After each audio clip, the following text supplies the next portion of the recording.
Well, good evening, and I hope that I'm live with you right now. I think I've got it all set up properly. Welcome to Syria Face to Face, Episode 4. My name is Janice Courtcamp. Very briefly, I've been to Syria 6 times over the course of the war. I spend about 3 weeks there each time traveling around the country. I love the country, I adore the people, and I always cannot wait to go back. I've also spent over 6 years and put in over 7,000 hours researching it. So good evening from beautiful downtown Lucketts, which is kind of a joke because Lucketts is a tiny little burg that has basically a mini mart, gas station, a stoplight, and some antique shops. But in any event, welcome. I'm glad to see everyone starting to join me. Tonight, we're actually going to start on a multi-part series because I was going to tackle why is the U.S. in Syria and how do we save the children of Syria in one episode. And as I was putting my notes together, I realized that these things take time to make the case for because Americans in particular have not been given any real information about this war, why the U.S. is involved in the first place, what Syria is like, for what have you. So instead of trying to take on those two topics, I'm just going to start on the first question of why the U.S. is in Syria. And welcome, everyone. I see a lot of names on there and very happy to see you. I'm going to have to refer to my notes because I wanted to be a little more organized this time. I gave a talk recently, just a few days ago, to some local folks here about Syria and the war, of course.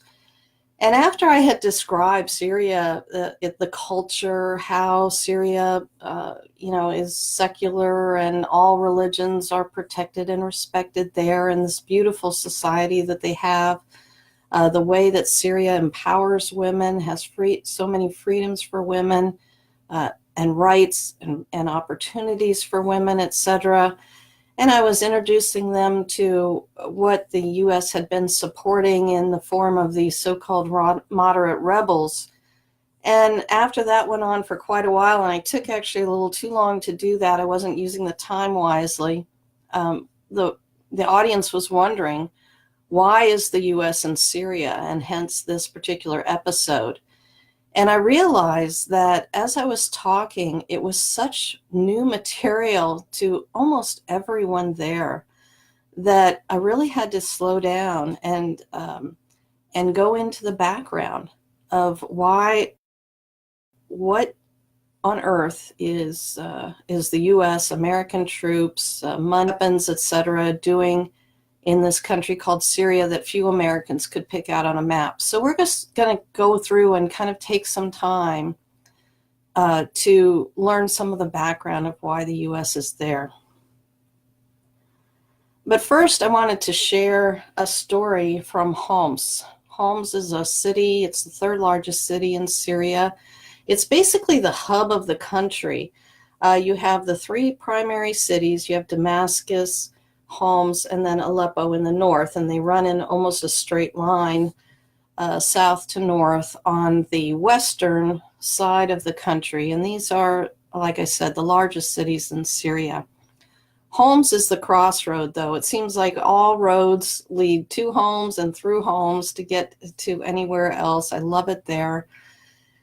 And I'm going to talk a lot about Homs in upcoming episodes. But this story is a particularly profound one for me, and it answers the question that a lot of people ask me of why are you in Syria? Why do I, Janice Courtcamp, housewife from Virginia, go repeatedly to Syria all the time? What is the point? And I'm hoping this will illustrate that point. On October 1st of 2014, a group of so-called rebels, this group was al-Nusra, which is al-Qaeda in Syria, massacred children in two little elementary schools that basically sit side by side. They're called the Ekrima I'm probably not pronouncing that right, Ekrema schools in Homs. The rebels, as they are called by so many, these are terrorist rebels, as they're known as in Syria, planted 2 car bombs to go off as the children were leaving school that day, one a few minutes after the first one, in order to kill as many survivors and first responders as possible. And they had also arranged a suicide bomber to be there a few minutes after all that to try to get any stragglers. The tragedy resulted in the deaths of, I believe the final count was 33 school children and almost 20 adults. So it was a brutal massacre. I visited the schools there twice. One of my dear friends is a teacher. Another dear friend took me to the schools for the first time.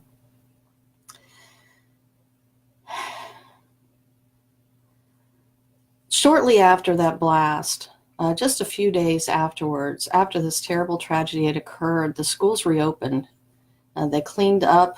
The school administrators had taken the glass shards from the explosion and cleaned them and given them to local artists and some of the teachers there as well to create works of art, glass sculptures and mosaics from them. The schools are adorable. I mean, you walk into these schools and you just feel like this is where I would like my children to attend school. And those teachers and those administrators, the parents that took the children back to school after a few days after that blast, are my heroes. You know, they are just having to overcome the fear and the terror that they lived in homes for years as the rebel terrorists had controlled most of the city. But to come back after that tragedy and get back to work and just love those children and care for them and help them heal. But I met, on one of my most recent trips, I met a lady there, and she's a mom volunteering at the school. And her 2 children had died that day, a daughter and a son, cutest little kids.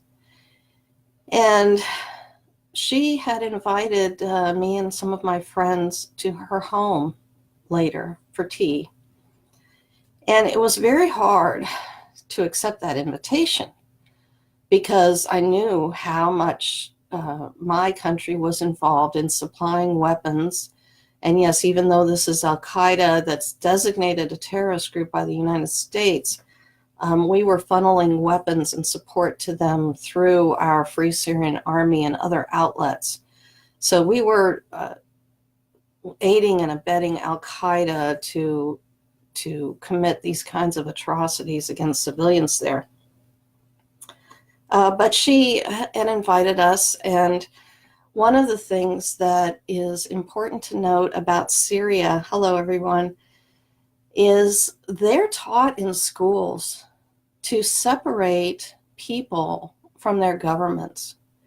And everywhere I go in Syria, I've said this many times, people will always say, we love Americans. You know, we hate your governments, but we love Americans.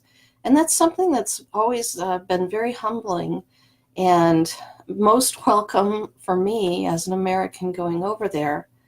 And I think it's something that we could learn from the Syrians of how they do things, because here this woman who lost her 2 beloved children, they only had 2 children at the time, inviting me to her home for tea. And we got there and they had kept their son and daughter's room exactly as it was on the last day that the mom and the dad had seen those 2 children. What was encouraging about that was, even though the sadness never left the faces of the mom and the dad, no matter what the topic was, you know, there's just this the aware sadness. It's in them that it will never go away as loving parents of children lost. But they had a little daughter since that time. She was not quite 2, I guess, when we met her. And that little girl was an angel. I mean, honestly, she just had the brightest light shining from her. And I'm going to break up a little bit, but she was like, she had the spirit and life of 2 children in one body. You know, I mean, she was just so spunky and happy and so friendly and loved the fact that we were there. And I could see, I was watching Mom and Dad and how this little girl had helped them come back to life. So even in the midst of these terrible tragedies, there is often hope. And I really hope the best for that family. At the schools, at the Akrima schools, I was given this scarf. And it's one of my most precious possessions. And so we'll wear that tonight as we talk about these very unpleasant topics, really. And this is what the U.S. is doing in Syria. We're going to go on a bit of a magical history tour, because what the U.S. is doing in Syria is what the U.S. has done throughout its history. It is what we do. And this is a basic fact that Americans will have to come to grip with at some point in order for anything positive to happen. We're also there because we're doing what we do best, but really in the interests of foreign governments. America has no genuine interest in going to war in Syria. Our interests are solely based in this conflict, or almost completely based just for the interests of foreign allies, particularly Israel and Saudi Arabia, although they're not the only two. But those are the 2 major forces behind what we're doing there. But we're going to start with what the U.S. does and why I say this. I was at a demonstration, I guess it was in 2013, and President Obama was threatening to bomb Syria over the first big chemical weapons false flag frame job done by the terrorist rebels. But of course, they were blaming the Syrian government, and they were saying that we have to bomb Syria and all this stuff. And so a bunch of us, got together and we did this big demonstration in front of the White House. And I noticed a young woman there, and she was carrying a sign, and the sign said, "America has been at war as long as I've been alive." And I was looking at that. I had never actually thought of that before, stupidly enough. I realized that not only had America been at war all the years she was alive, but all the years I had been alive, and the years my father had been alive, and my grandfather, and my grandfather's father. And it just was kind of like this, epiphany moment of what the heck is going on. And so as I've been researching Syria, I've also been researching U.S. military history, which I love history. I thought was kind of pretty familiar with it. Turns out I wasn't familiar with the truth of it all.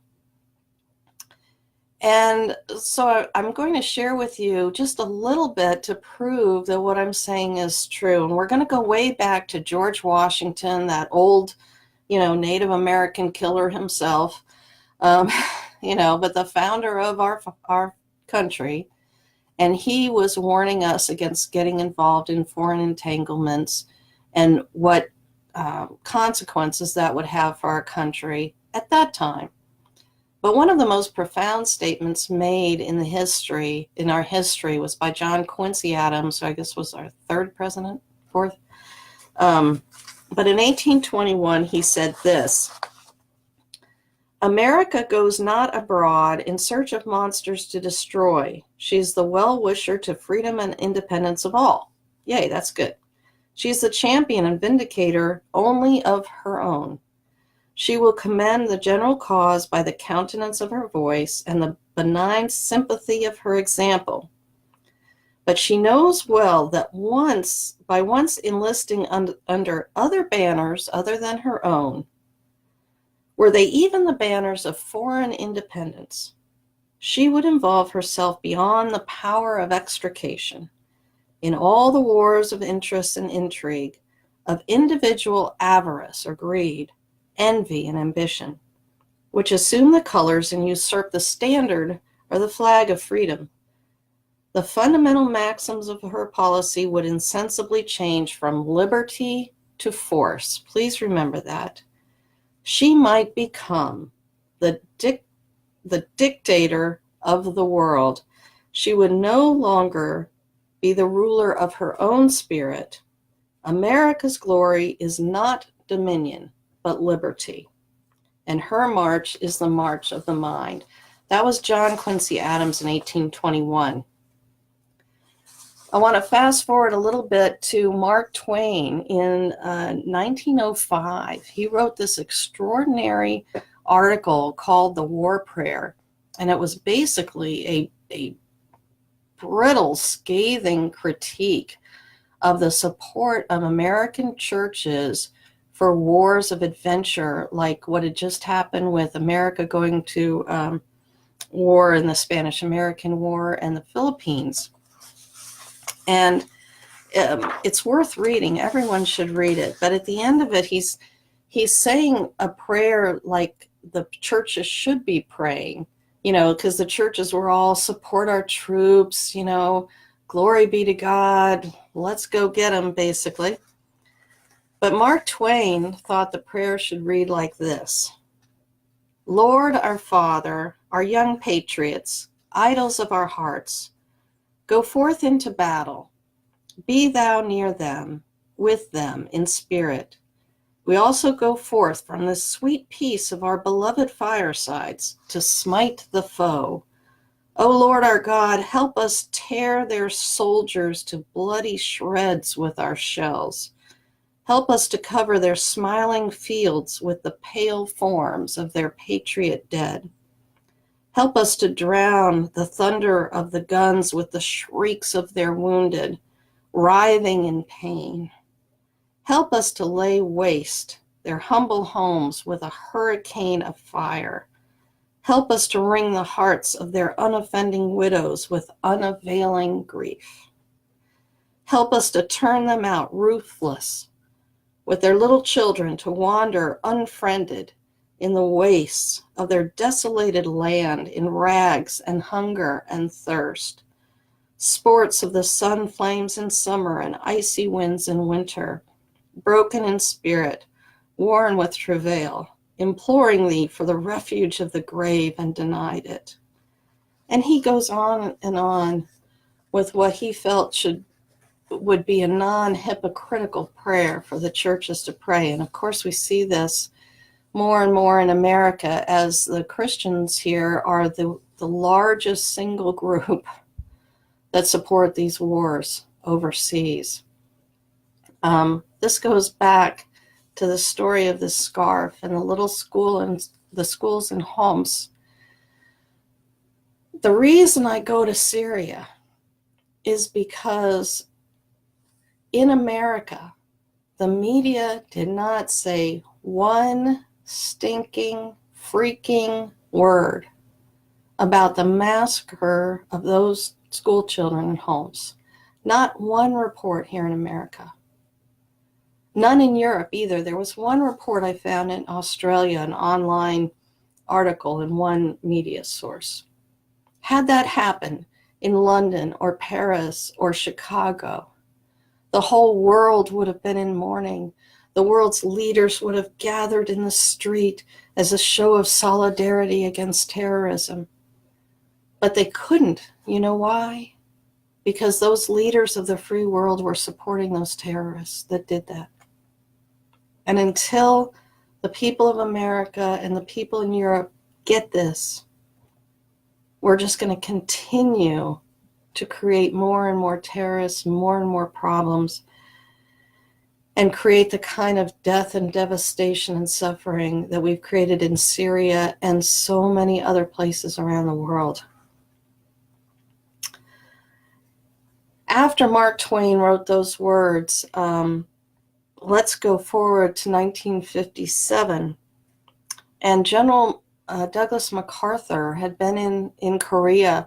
And when he was in Korea, the violence there, the atrocities, everything that was going on was so nauseating to him. He physically threw up, as he described in his autobiography.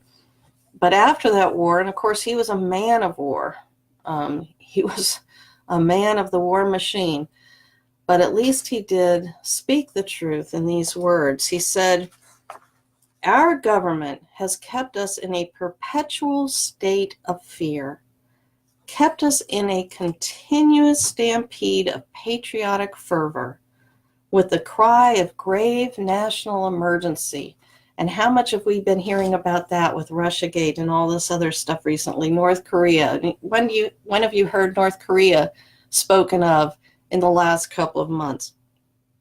Always there has been some terrible evil to gobble us up if we did not blindly rally behind it by furnishing the exorbitant sums demanded.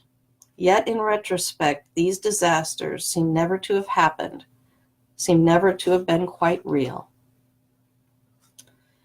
He also said, "Our country is now geared to an arms economy bred in an artificially induced psychosis of war hysteria and an incessant propaganda of fear."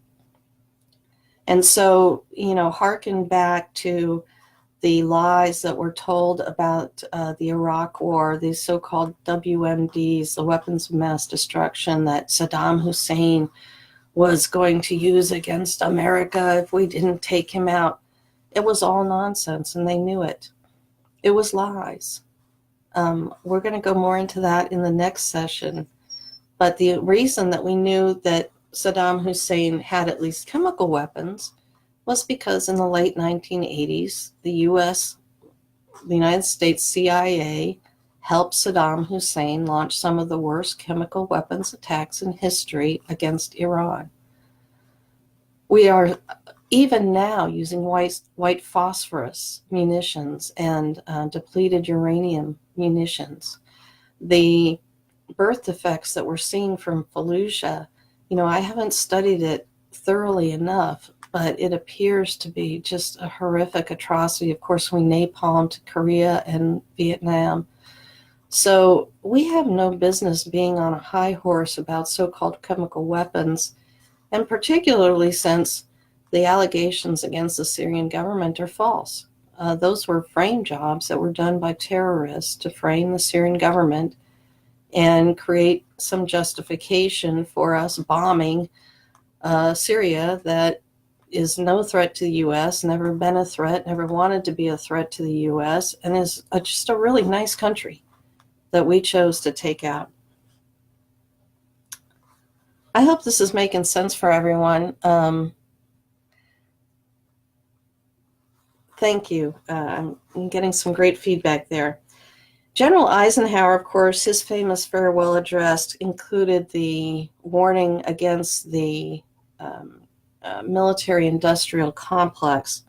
And he said, "In the councils of government, we must guard against the acquisition of unwarranted influence, whether sought or unsought, by the military-industrial complex. The potential for the disastrous rise of misplaced power exists and will persist."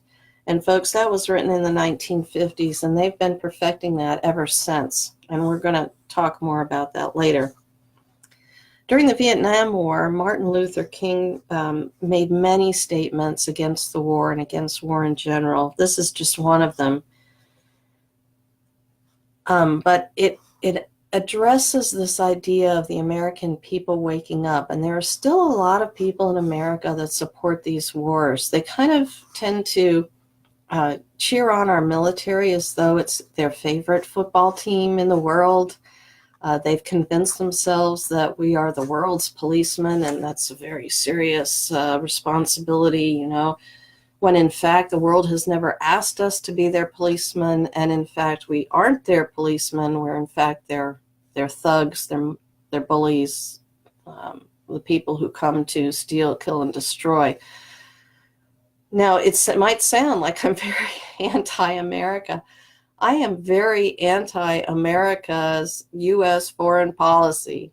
I am against wars based on lies. I'm against the cost of these wars for us, the American taxpayer.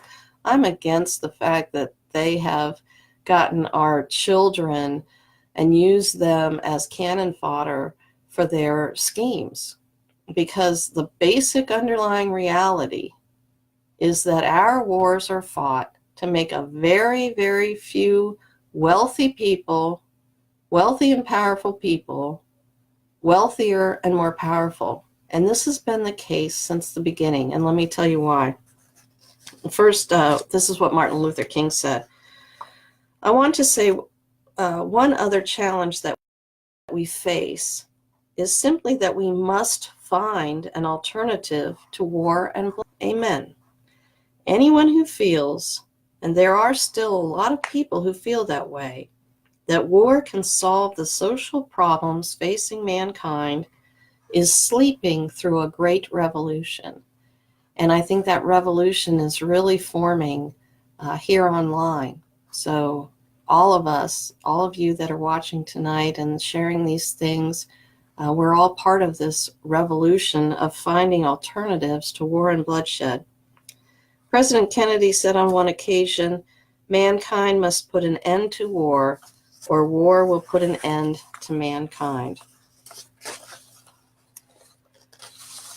But if you're going to read one resource regarding America's wars, read this one.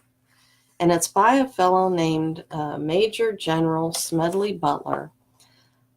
General Butler was the most decorated soldier of his time. He died in 1940 as the drums of war, as the war was gathering in Europe at that time.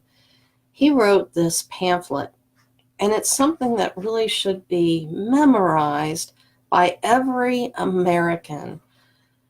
It is that important and that critical for everyone to read this little pamphlet. It only takes a few hours, if that, to read it. It's called War as a Racket. He said, "To hell with war," as he described the profits and power achieved by very few from the deaths and sacrifices and suffering of very many. He said, "War is a racket. It has always been. It is possibly the oldest, easily the most profitable, surely the most vicious. It is the only one international in scope. It is the only one in which the profits are reckoned in dollars and the losses in lives. It is possibly, a racket is best described, I believe, as something that is not what it seems to the majority of the people." Folks, we have been lied to. Every generation of American has been lied to about these wars. And I don't believe there is any generation that has been lied to more heinously, perhaps, than our own. And we'll talk about why that is in a moment. He said, "Only a small inside group knows what it is all about. It is conducted for the benefit of the very few, at the expense of the very many. Out of war, a few people will make huge fortunes." And his pamphlet actually goes into detail and describes how everybody from bankers to shoemakers have profited immensely from wars. And yet, the consequences are catastrophic for normal people. So that is the first part of answering why the U.S. is at war in Syria. So I've done half my time here. I'm just looking for questions real quick. Azad Rashid asks, "Why has the nation of immigrants become a warmongering nation?" My answer is it's ruled by Zionists and their fellow travelers. their tentacles are bleeding the U.S. U.S. gives billions and billions. Why? Well, Azad, you hit on one of my major topics tonight, and this is why the U.S., like I just said, this is what the U.S. does, is war. We are a war machine. After World War II, we became the largest weapons maker on the planet. We were saying that we were in competition with the Soviets. Okay, that was another time during the Cold War, la-da-da. But in any event, after the fall of the Soviets in the late 1980s, in 1989, we became number one. We had, the world, almost the entire world was basically in our grasp. We have a lot of empire builders that run our country, and they were frothing at the mouth because now we didn't have the balancing power of the USSR against us. It was just the world was our oyster at that time. And this created a problem, actually, for the U.S. military, and I'll add intelligence industrial complex, because the CIA by that time, over the Cold War, had become so powerful and so unaccountable, so out of control already, that after the fall of the USSR, suddenly the war machine had to justify its existence, didn't it? We had been shoving, billions and billions and billions and billions and billions and billions of dollars to fight the Soviets. So now the Soviets were no more. So now what do we do? Well, that presented an issue, because what the war machine needs is to justify its own existence, and not just that it exists, but for it to grow, to continue to expand. To make these wealthy people wealthier and these powerful people more powerful. So what happened was a couple of things. This is where Israel and Saudi Arabia really start coming into play, because Israel was created in 1947. It had actually been determined to be created long before that, after World War I, as a matter of fact. But it came into being in the late 1940s. In the late 1940s, the U.S. was feeling very powerful, almost, we were just ready to take on the world. And we wanted to take control of the Middle East at that time. That was a definite goal of our war machine and the governments of the U.S. Why? Well, because that is where the oil is. And even though at that time the U.S. was the number one exporter of oil, we had massive reserves at that time. We were pumping them dry at an incredible rate of speed, and ended up pumping ourselves dry in the 60s and 70s. But the way that you control Europe, one of the ways is you control the oil that goes to Europe and goes to Russia and, goes all around the world from there. So it was very important to us to have dominating influence and control in the Middle East. Israel answered part of that problem for us, because Israel is really a colony of the UK and the US, but primarily now the US. And, many of the people that emigrated to Israel came from America, as well as Eastern Europe and Russia, etc. But in any event, Israel became the beachhead for the U.S. war machine, as well as the UK, but I'm talking about America. So it became the beachhead for U.S. influence in the region. So we had Israel, and we had the Saudis. Now, Saudi Arabia is interesting, because Saudi Arabia, really wins the country most like ISIS award in the world. Their radical, fundamentalist, intolerant ideology called Wahhabism really is the basic ideology of all these terrorist groups that we're seeing. So ISIS, Al-Qaeda, Taliban, Boko Haram, etc. That all is rooted in the Saudis for two reasons. One is because the ideology in the schools kind of mushroomed from there, but also with their trillions and trillions of dollars from the oil, they were able to plant mosques around the world to promote this ideology that's the same ideology as that of ISIS and Al-Qaeda. So, you have Islam and you have normal Muslims, who are rational people. You go to their houses, great friends.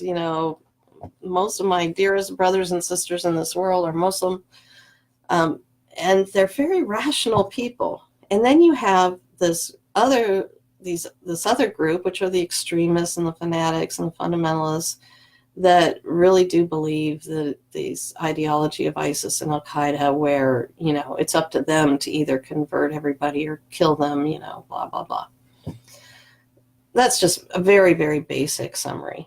But Saudi Arabia, the Saud family, was given the U.S. promise in perpetuity that we would protect and defend them forever, for granting us, the partnership in their oil. So our oil companies made tons and tons and tons and tons of money. The Saudis made tons and tons and tons and tons of money. And we kind of sold our soul, if you will, to these fanatics there that were literally spreading terrorism around the world and have been for decades.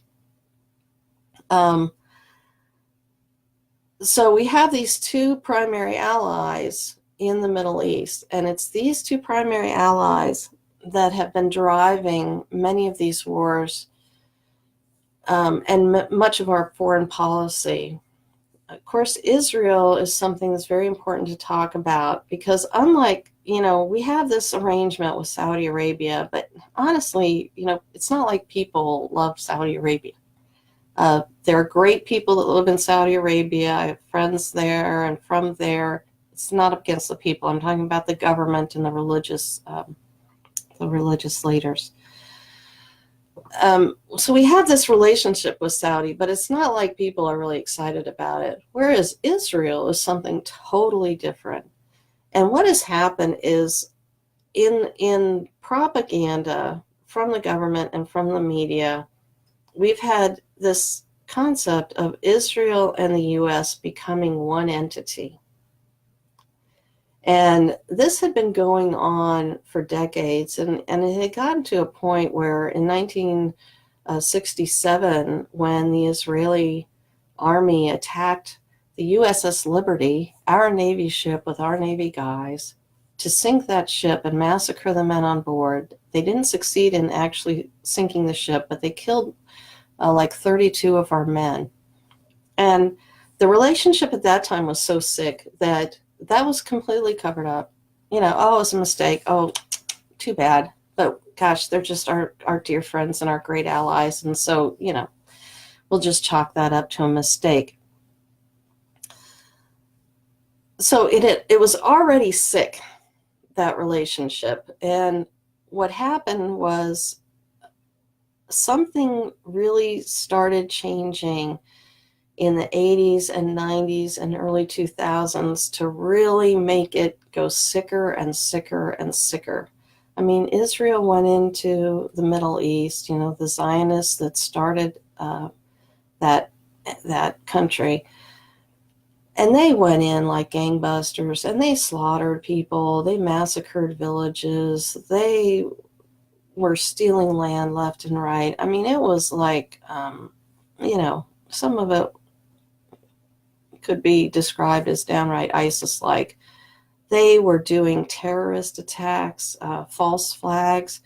The leaders' names that we know, like Menachem Begin, it went into the King David Hotel dressed as an Arab to blow it up, and they blew up the King David Hotel. And the Americans and the Brits that were there, and a lot of Arabs as well. And they wanted to blame it on one of their enemies. They wanted to make it look like the Arabs had done this terrorist attack, but it was the Zionists, the Jews, that did it. So it was founded in terrorism and violence. That has proceeded throughout the decades. But again, in the 80s and 90s, there was even an added dimension to all of that deceit and the violence and the murder and the land theft and the false imprisonment and all of that stuff. I hope people are tracking with me here, because this is answering the question of why the U.S. is in Syria is primarily for Israel and Saudi Arabia, and that's why I'm exploring this like this. In the 90s, let's see, there was a paper written in 1996, and it's called A Clean Break, A Strategy for Securing the Realm. And this was a document prepared by a group led by Richard Perle. He was the former U.S. Assistant Secretary of Defense. So he is writing this paper on behalf for Israel of how to secure the realm, which is fascinating language for a little tiny country on the Mediterranean to be referred to as a realm, isn't it? But Richard Perle wrote this for Benjamin Netanyahu. Okay, this is 1996, so, we're talking 20 years ago. Netanyahu was in power then. He was prime minister then. He's prime minister now. He's also minister of defense, minister of foreign affairs, minister of defense, foreign affairs, prime minister, of course. He's like the minister of health, and there's something else that he is. So Benjamin Netanyahu, with the group of people, Richard Perle was one of the neocons. Okay? They wrote this report in 1996 that called for America basically to take out Iraq and Syria. And the reason being is that if Syria was strong, Israel couldn't invade Lebanon and succeed in invading Lebanon. And you have to kind of read between the lines on that, but that's the basic story. Israel wanted to take control of Lebanon since it was founded. And Syria played a big role in making sure that they could not actually do that.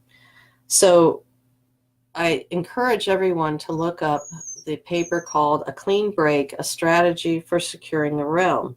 That was in 1996. In in the 1990s, as the neocons were coming more and more to power, and by neocons we're talking about the Dick Cheneys, the Donald Rumsfelds, the Paul Wolfowitzes, the Kagan clan, etc. There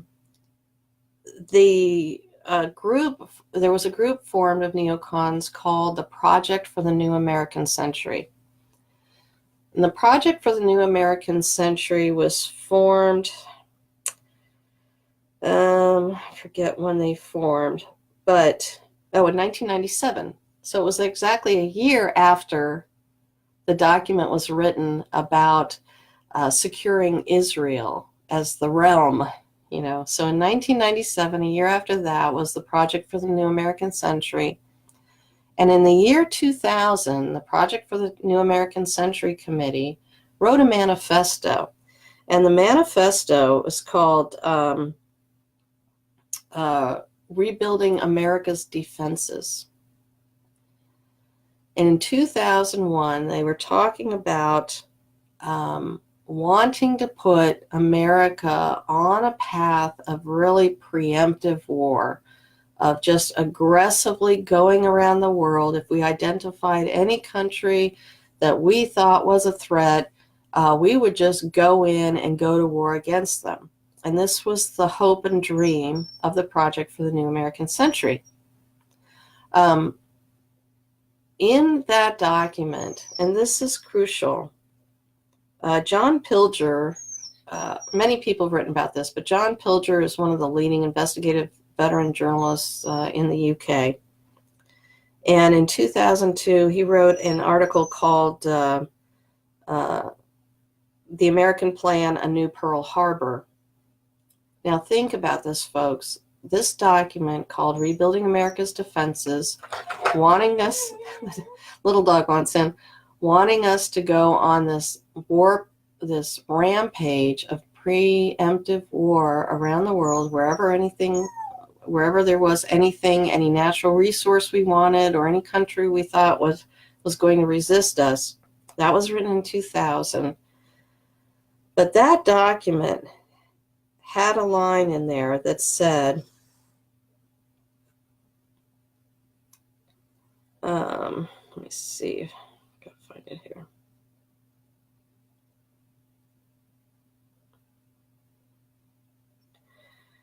That in order for Americans to accept this new mentality of these preemptive wars, in fact, we're not going to even try to pretend that we're defending our freedoms, blah, blah, blah.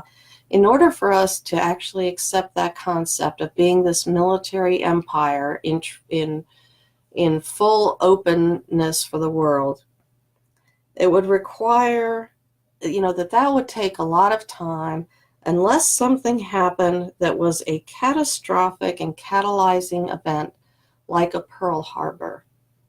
Again, this is in Rebuilding America's Defenses by the Project for the New American Century. Well, that was the year the neocons came to power with George W. Bush administration. We had Dick Cheney as vice president. We had Donald Rumsfeld, Paul Wolfowitz, all the guys that were in the Project for the New American Century were now in full power. General Wesley Clark described this as an outright coup in the U.S. And so what miraculously happened, how conveniently, how mysteriously and amazingly, we had the 9/11 event. And this event provided the perfect catalyst that they had been longing for to be able to do these wars all around the world. Now, whatever it is that you think about 9/11 that happened, whatever it is, I don't really care. Everybody's in a different place about this. But it is time to ask questions about that event because of the consequences that have come afterwards in the last almost 20 years now. We've seen now who has benefited from that. And what has happened is that gang of neocons was able to,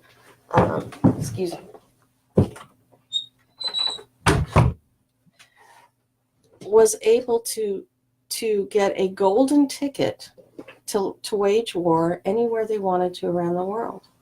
And their first victim was Iraq. And Iraq was not involved in 9/11 in any way, shape, or form. But going back to a clean break for the realm of Israel, that was their primary goal, was Iraq and Syria.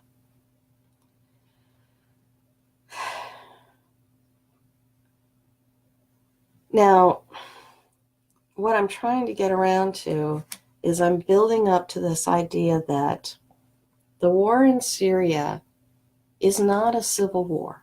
It never has been. The war in Syria is not about, an organic, spontaneous, popular movement to overthrow a brutal dictator. The war in Syria has been planned for many years. It began right after 9/11 to implement this plan to take out Syria. And we know this is true because of General Wesley Clark's statements. He was the former Supreme Commander of NATO forces in Europe, and in 2007 he revealed that these neocons had basically accomplished a coup in Washington, and that they had sent around this plan to destroy 7 countries in 5 years immediately after 9/11, and not one of those countries was involved in 9/11. So isn't it time to think about what really happened that day? I have my own ideas. But more than that, I just have a lot of questions and a lot of suspicions that aren't answered yet. But what I can tell you is that what everybody knows is that the world changed that day. And I have talked to people in Pakistan, I have talked to people in Washington, I have talked to people in Europe, and everybody that the world changed after that day.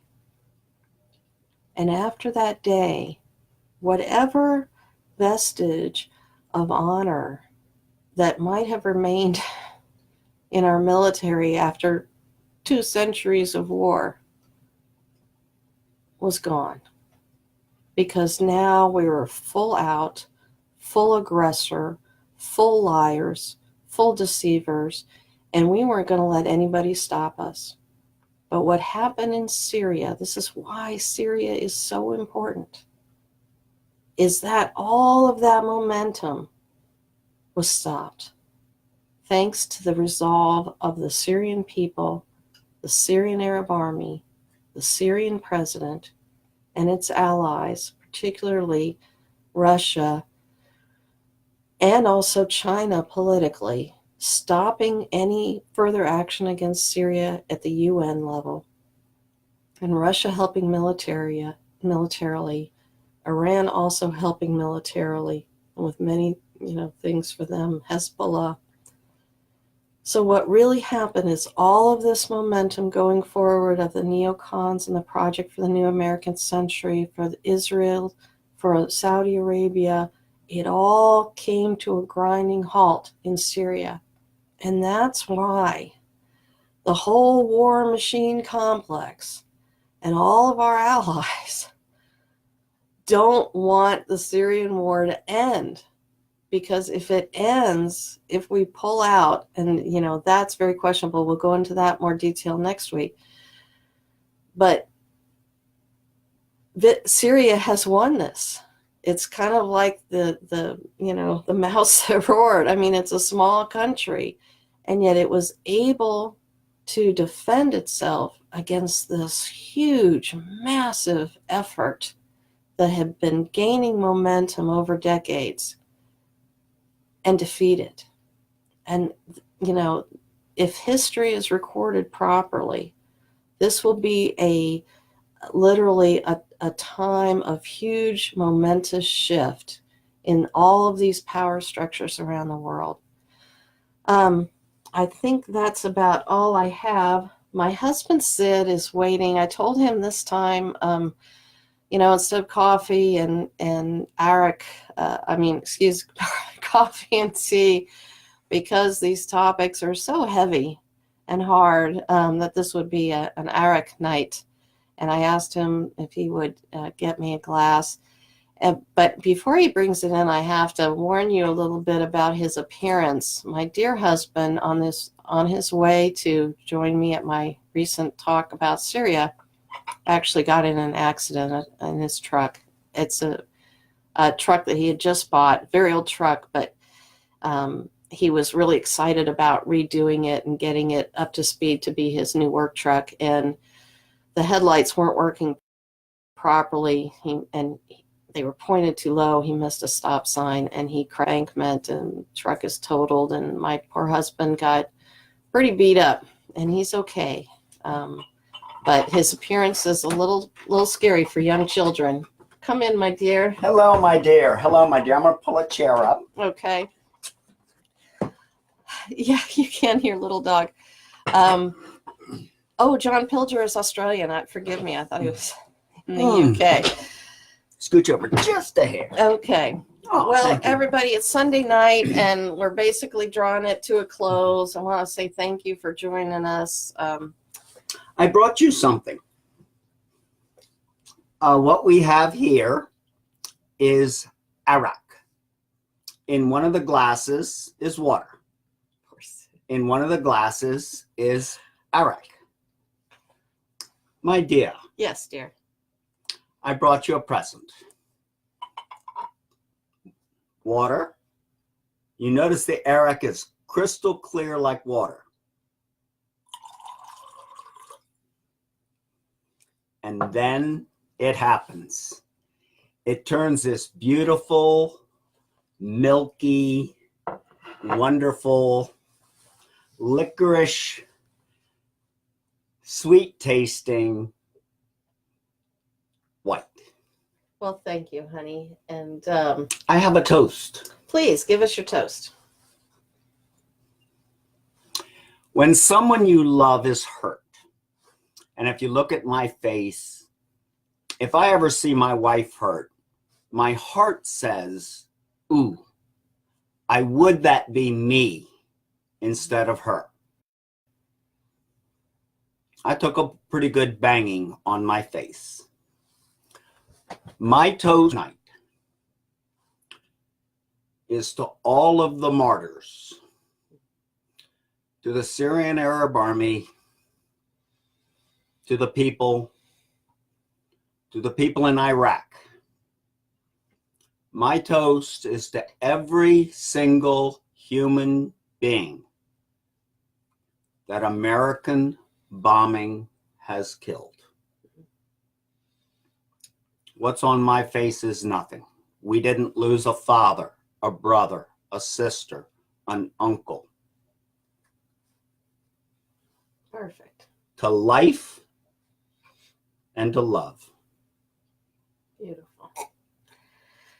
Well, everyone, have a good week, and I hope to see you again next Sunday. Good night.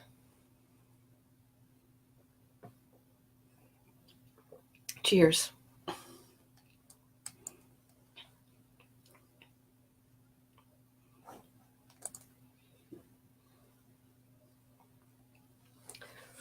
Perfect, honey. That was beautiful.